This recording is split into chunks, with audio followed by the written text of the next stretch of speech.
Oh, meu Deus, muito obrigado por mais esta oportunidade tão preciosa que o Senhor concede a nós nesta hora, neste dia. Que teu Espírito nos dirija. Em nome de Jesus. Amém. Muito bem. Estamos iniciando mais um ano. Já passou. Já estamos aí caminhando em mais um dia que o Senhor fez. Eu queria compartilhar com vocês um texto para nos fortalecer, para nos encher de ânimo e nos conscientizar daquilo que somos em Cristo. Salmo de número 46. Vamos acompanhar aí. Os Salmos de número 46. É um salmo bastante conhecido de todos nós, mas de coisas tremendas para que nós possamos nos conscientizar mais uma vez. Deus é o nosso refúgio e fortaleza, socorro bem presente na angústia. Pelo que não temeremos, ainda que a terra se mude, e ainda que os montes se transportem para o meio dos mares, ainda que as águas rujam e se perturbem, ainda que os montes se abalem pela sua braveza. Há um rio cujas correntes alegram a cidade de Deus, o santuário das moradas do Altíssimo. Deus está no meio dela. Não será abalada. Deus a ajudará ao romper da manhã. As nações se embraveceram. Os reinos se moveram. Ele levantou a sua voz e a terra se derreteu. O Senhor dos exércitos está conosco. O Deus de Jacó é o nosso refúgio. Vinde contemplai as obras do Senhor. Que desolação tem feito na terra.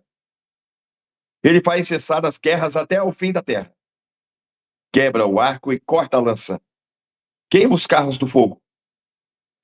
Aquietai-vos e sabei que eu sou Deus. Serei exaltado entre as nações, serei exaltado sobre a terra.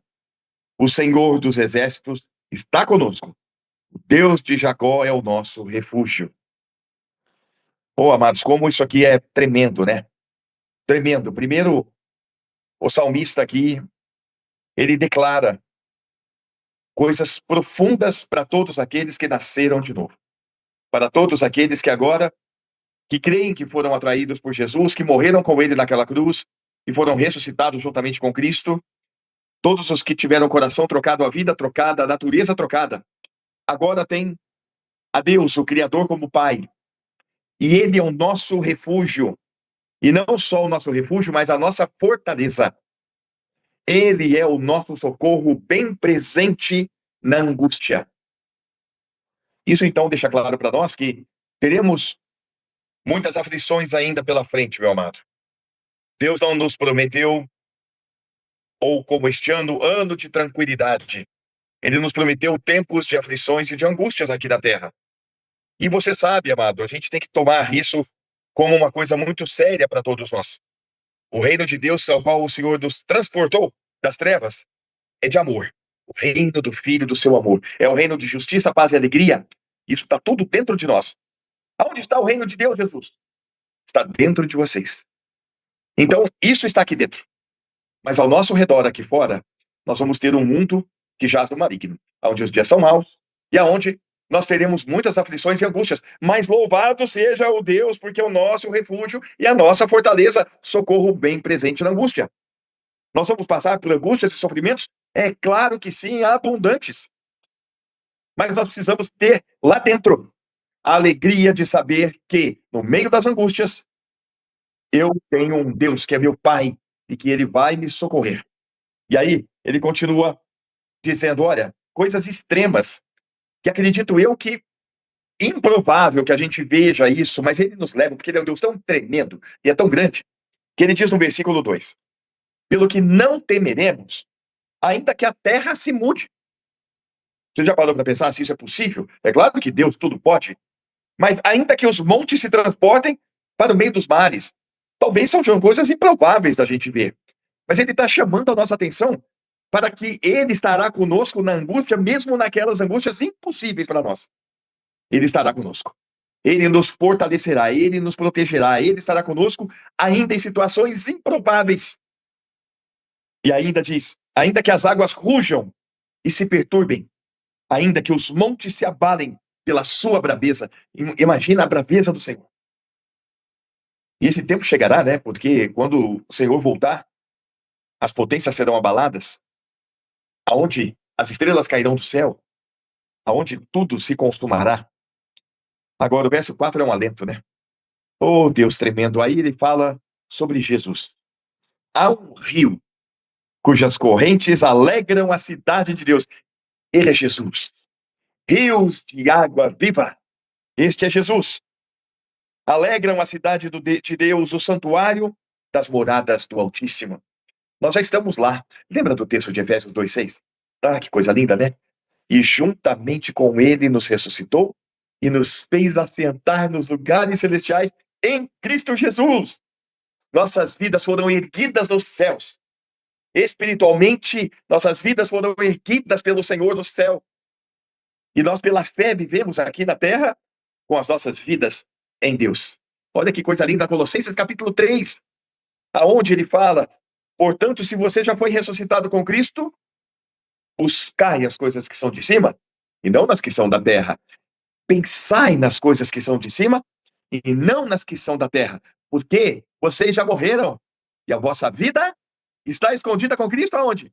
Em Deus. É por isso que nossas vidas foram erguidas. E nós estamos aqui como embaixadores, representando o reino de Deus. Por isso que esse rio de água viva, há uma fonte, há um rio cujas correntes alegram a cidade de Deus. E é esse rio que está dentro de nós. É esse rio que lá, quando Jesus falou em João capítulo 7, versos 37, 38 e 39. Então, no último dia, no grande dia da festa, Jesus pôs-se em pé e clamou, dizendo: se alguém tem sede, venha a mim e beba. Quem crer em mim, como diz as Escrituras, rios de água viva jorrarão do seu bem. Quem é ele, senão Jesus? Ele é o rio que alegra a cidade de Deus. O rio glorioso. E ainda, voltando lá no Salmo 46, quando ele fala, no versículo 5, Deus está no meio deste santuário glorioso. Oh, Senhor maravilhoso. Então ele está no meio do seu povo, está no centro da tua vida. Ele está no centro do seu ser. Se nós pudéssemos olhar um pouquinho para dentro e ver o fogo ardendo dentro de nós. Porque nós fomos batizados com o Espírito e com fogo. Por isso que eu lembro quando fala o Senhor Jesus, a igreja, se não me engano, de Laodiceia, não me lembro, aonde ele fala: quem me dera vocês fossem frio ou quente, mas porque são mornos, dá vontade de vomitar vocês. Quando ele fala frio e quente, eu, pelo menos, amados, compartilho com vocês o meu entendimento. Frio é aquele que não tem vida. Quente é aquele que tem o fogo consumidor dentro dele, que é o Senhor. Ele está em nós, essa chama gloriosa. Por isso que tem um texto lá em Romanos capítulo 12, fala que nós devemos ser fervorosos no Espírito. Essa chama ardente, gloriosa dentro de nós, para podermos falar do novo nascimento. E agora, vamos aqui entre irmãos, para podermos viver a vitória sobre todas as angústias, aflições e sofrimentos que nós vamos ter. Tem vitória. Lembra, meu amado, que toda dificuldade que a gente passa, ela é muito especial nas mãos daquele quem sabe usar tudo isso para nos forjar, para nos aperfeiçoar, para nos moldar à imagem do seu Filho, Jesus. Todas as angústias que passamos, os sofrimentos que temos, muitos deles são para que a gente lembre daquilo que Deus fez por nós em Cristo. É para que a gente não esqueça. Amado, eu estava vendo aqui, o Salmo 78. Eu estava meditando aqui antes de começar. Olha, eu quero ler com vocês. Vamos ler comigo aqui, vou ler com calma do versículo de 1 a 10. Salmo 78, só para que a gente tenha agora um pouco mais de conhecimento da palavra e que a gente tenha muita atenção na nossa vida. Escutai a minha lei, povo meu. Inclinai os vossos ouvidos às palavras da minha boca. Só um parênteses aqui, eu estou vendo Deus falando conosco. Escutem a minha igreja, vocês são povo meu, nação santa, povo de propriedade minha. Abrirei a minha boca numa parábola. Proporei enigmas da antiguidade, os quais temos ouvido e sabido, e nossos pais nos têm contado. Não as encobriremos aos seus filhos, mostrando à geração futura os louvores do Senhor, assim como a sua força e as maravilhas que faz. Mas isso aqui é profundo. Porque ele estabeleceu um testemunho em Jacó e pôs uma lei em Israel e ordenou aos nossos pais que a fizessem conhecer a seus filhos, para que a geração vindoura soubesse. Os filhos que nascessem se levantassem e a contassem a seus filhos. Olha, amados, vamos prestar atenção nisso aqui, que isso é para nós. Se tem uma coisa que é fundamental, é que a gente seja aqueles que vão transmitir, porque nós somos aqueles que vivem de fé em fé, de geração em geração. E nós precisamos transmitir para as gerações futuras. A igreja, ela está pulsando isso a todo instante. Nós aqui vivemos uma igreja pulsante nesse sentido. Nós temos crianças que são ainda de mamar no colo, mamar no peito. Temos crianças pequenas, temos crianças já maiorzinhas, temos jovenzinhos, temos adolescentes, temos jovens adultos, senhores e senhoras. Então é ali que se destaca que é de geração em geração, que nós temos um compromisso especial, principalmente com a nossa família e nossos filhos. Então vamos lá, verso 7. Para que pusessem em Deus a sua esperança, e se não esquecessem das obras de Deus, mas guardassem os seus mandamentos. E não fossem como seus pais. Agora, olha o exemplo. Geração contumaz e rebelde. Geração que não regeu o seu coração e cujo espírito não foi fiel para com Deus. Os filhos de Efraim, armados e trazendo arcos, retrocederam no dia da peleja, não guardaram o conceito de Deus e recusaram andar na sua lei. Agora preste atenção aqui. E esqueceram-se das suas obras e das maravilhas que lhe fizera ver. Maravilhas que ele fez à vista de seus pais na terra do Egito, no campo de Zoar. Dividiu um mar e os fez passar ele. Fez com que as águas parassem como um montão. Olha que tremendo. De dia os guiou como uma nuvem e toda a noite como um clarão de fogo. Pendeu as penhas no deserto e deu-lhes a beber como de grandes abismos. Fez sair fontes da rocha e fez correr as águas como rios. E ainda prosseguiram em pecar contra ele, provocando ao Altíssimo na solidão. Tentaram a Deus nos seus corações, pedindo carne para satisfazerem o seu apetite. E falaram contra Deus e disseram: poderá Deus porventura prepararmos uma mesa no deserto? Eis que feriu a penha, e a água, e as águas correram dela. Rebentaram ribeiros em abundância. Poderá também dar-nos pão ou preparar carne para o seu povo? Pelo que o seu senhor os ouviu e os se indignou, e acendeu um fogo contra Jacó, e furor também subiu contra Israel. Portanto, não creram em Deus, nem confiaram na sua salvação, posto que tiveram mandado as altas nuvens, e tivessem aberto as portas do céu, e fizesse chover sobre eles o maná para comerem, e lhes tivessem dado do trigo do céu. Cada um comeu o pão dos poderosos, e lhes mandou comida com abundância. E aqui ele vai discorrendo, amado, para que a gente lembre como Deus é tremendo, como Deus ele tem feito tantas coisas entre nós, porque esse é o mesmo Deus que está operando na minha vida e na sua hoje. Então, a grande lição aqui, e eu olhando para vocês, eu creio nisso, que nós estamos vivendo hoje, não como esse povo viveu, esquecendo de Deus. Mas eu conheço um pouquinho meus irmãos aqui. Eu sei que nós estamos aqui, e só a sua presença aqui mostra que você está bem atentado para isso. Para que a gente viva uma geração, como diz lá no Salmo 24, esta é a geração que busca o Senhor. Esta é a geração que busca. E nós estamos aqui para não esquecer. Aqui, o salmista está lembrando do poder de Deus quando tirou aquele povo da terra do Egito. Agora eu queria lembrar com os amados o poder de Deus que nos tirou das trevas e do poder do pecado e de Satanás. E da condenação eterna e do fogo eterno. E nos transportou para o seu reino. Através da morte, juntamente com Cristo naquela cruz. Bendita a atração que ele exerceu sobre nós. Ganhamos a nova vida na ressurreição com Cristo e agora estamos alicerçados no poder de Deus. No próprio rio da fonte viva que é Jesus. Rio que alegra a cidade de Deus. Então, nós devemos caminhar, amados, com confiança, não neste ano. Vamos parar de falar isso. Já foi. É este dia, é hoje e é amanhã. E até quando ele voltar. Lembrando, ele disse assim, trazei à memória, fazei isto todas as vezes que beberdes, até que eu volte. Então, é todo dia. a gente estar lembrando, obrigado, Senhor. O Senhor é um Deus tremendo, nosso refúgio e nossa fortaleza, que nos alcançou com a sua graça e nos fez nascer de novo. Somos teus filhos. E no meio de todas as tribulações, aflições e angústias que nós vamos passar, louvado seja o Senhor.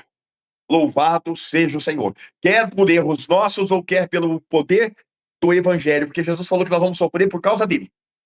Louvado seja esse sofrimento por causa de Jesus. Que tenhamos cada vez mais sofrimentos por causa dele, porque anunciamos o Evangelho. E que não tenhamos tantos sofrimentos pelos nossos erros. Mas eles estarão também presentes, está tudo bem. Nós não somos perfeitos, mas vamos buscar a perfeição.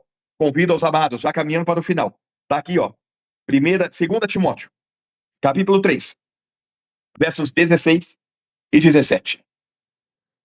Toda a Escritura, divinamente inspirada, 2 Timóteo 3, 16 e 17, é proveitosa para ensinar, para redarguir, para corrigir, para instruir em justiça.